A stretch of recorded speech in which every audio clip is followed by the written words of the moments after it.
మీరు ప్రజల సొమ్ముతో ప్రతి పత్రికలో ఇవాళ అడ్వర్టైజ్మెంట్ ఫుల్ పేజ్ అడ్వర్టైజ్మెంట్ ఇచ్చినారు. ఏమని? మల్లన్న సాగర్ నుంచి నీళ్లు తీసుకొచ్చి మూసీకి అనుసంధానం చేసే ప్రాజెక్ట్ కు, బృహత్ ప్రాజెక్ట్ కు ముఖ్యమంత్రి గారు ఇవాళ శంకుస్థాపన చేస్తున్నారు అని చెప్పి మరి ఫుల్ పేజ్ ప్రకటనలు ఇచ్చినారు. ఈ ముఖ్యమంత్రి గారికి కానీ కాంగ్రెస్ ప్రభుత్వానికి కానీ కనీస సిగ్గుందా అని నేను అడుగుతాను. కనీస మాత్రం ఇంగితం ఉందా? కనీస మాత్రం సోయి ఉందా మీకు? సరిగ్గా వారం కిందట, ఇదే సోమవారం నాడు, వారం రోజుల కిందట కాళేశ్వరం ప్రాజెక్టు మీద కక్ష కట్టి సిబిఐ ఎంక్వైరీ అని పెట్టినారు. మరి ఈ రోజు, ఈ సోమవారం రోజు కేసీఆర్ గారు కట్టిన అదే కాళేశ్వరం ప్రాజెక్టు మీద ఆధారపడ్డ మూసీ జలాల అనుసంధానం అని పెట్టి ఇవాళ శంకుస్థాపన చేస్తా ఉన్నారు. విచిత్రం ఏంటంటే, కాకపోతే ఎవరైనా మనిషి జ్ఞానం ఉన్నవాడైతే తల దగ్గర శంకుస్థాపన చేస్తారు. తల దగ్గర చేస్తారు.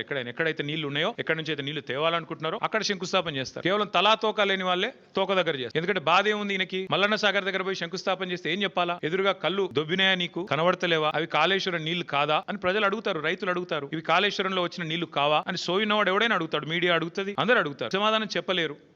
ఎందుకంటే కాళేశ్వరం కొట్టుకపోయింది, కాళేశ్వరం ఇదైంది అదైంది అని దిక్కుమాలిన మాటలు మాట్లాడిందే మీరు. కాబట్టి ఏం చేయాలా? తలా తోక లేని సన్నాసులు చేసే పని ఏదైతే చేయాలో తోక దగ్గర చేస్తున్నాడు ప్రారంభోత్సవం. తల దగ్గర చేయకుండా, మల్లన్న సాగర్ దగ్గర కాకుండా తోక దగ్గర, అంటే గండిపేట దగ్గర చేసే ప్రయత్నం చేస్తూ ఉన్నారు.